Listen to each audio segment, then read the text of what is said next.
Shalom, Israel, shalom. It's your brother Malak, and hopefully everyone is doing wonderful today.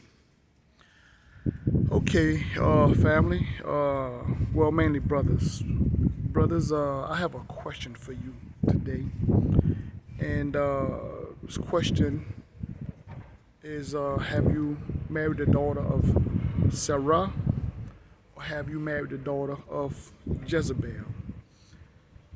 Now, the reason why I ask this question, because again, as we begin to move forward, it's very important that the wife, the lady that we choose or the ladies that we choose in our life are reflective of the daughter of Sarah and not the daughter of Jezebel.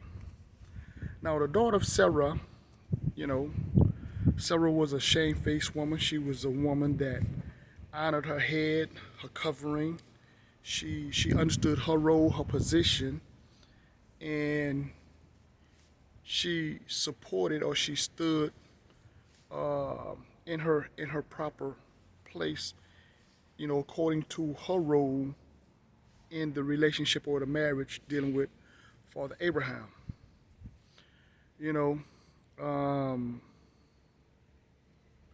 A lot of times the women these days are so far removed from the biblical role that they should be playing, that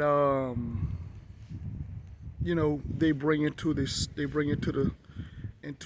their relationship with their husband or their head.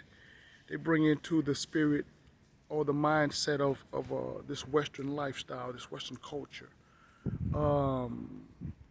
There's a strong push with the feminist movement, the feminist ideology, where women will say things like, she don't need a man, or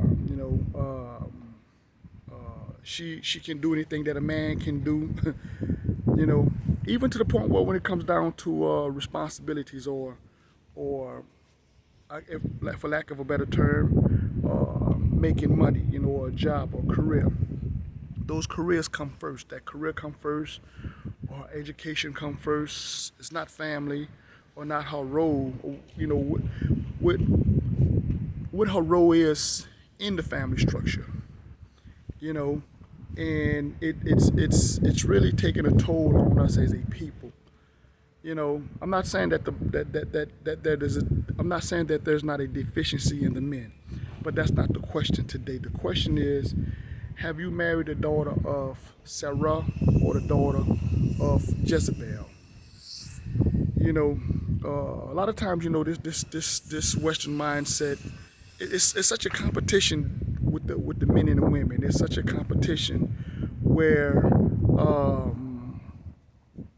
it's based on how much money the man makes, or he's not making enough money, or he's not smart enough, or what have you. And I'm not saying that you shouldn't have an intelligent man. I'm not saying that the man should not be making an adequate income to support his family. But being that, by now we all should know that there's a collective effort in this society, or this government, to break down the family value, especially when it comes down to so-called minorities. That should be a better incentive, or be a better reason why we as a people should come together, especially when you deal with the daughters of Zion, or the daughters of Sarah versus the daughters of Jezebel. Because with this feminist movement, we see the daughters of Jezebel really sticking their head out. The so-called black family, the structure is very important. The Bible is very patriarchal, in nature. And again, I'm not saying that all these men are righteous. There's a lot of brothers out there that are not how can I say it? That are not worthy of being the head, or being a husband to a lot of these women out here. But what I'm saying is, the righteous men out there, the men that are doing the work of the Most High, the men that are taking care of their families, the men that are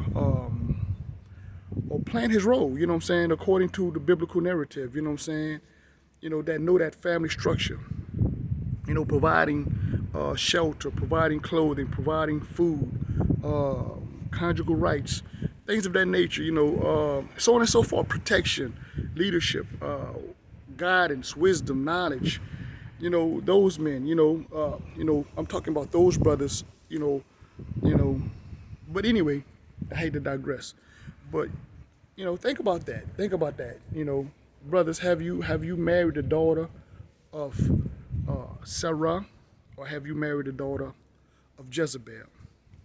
Because again, there's a lot of Jezebel spirits dealing with a lot of these women out here, and again, it's going to be uncomfortable. A lot of people probably take it personal, and if you take it personal, maybe that's a spirit you're dealing with. Maybe that's a spirit that that you have to really face.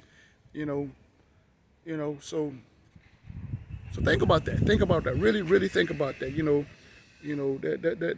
We have a lot of work to do, in the woman, that you choose in your life, or the woman that you have chosen in your life. If she's a helpmate, she's helping you.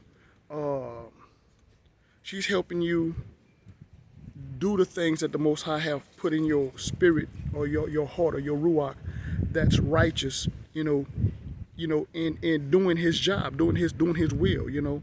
Waking up Zion. Teaching the word. You know what I'm saying?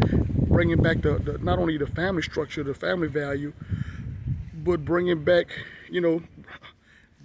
Zion to the Most High. You know what I'm saying? Bringing Zion back to the Most High as a whole, as a nation.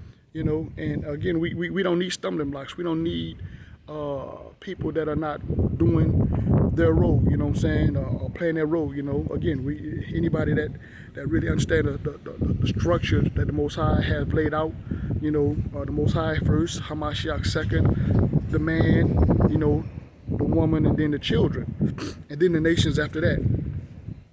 So anyway, family, just want you to think about that. Just want you to think about that, brothers. You know what I'm saying? And even women, sisters, think about that. Are you the daughter of Sarah, or are you the daughter of Jezebel? You know what I'm saying? And if this makes you uncomfortable, then you probably really need to do some soul searching.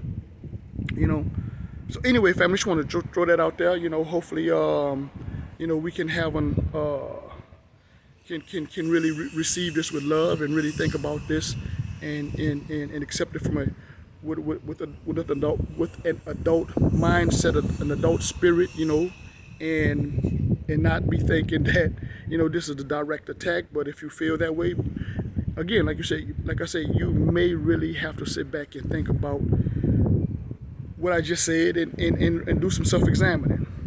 So anyway, family, with that being said, I'm gonna cut it there. And as usual, peace, love, shalom.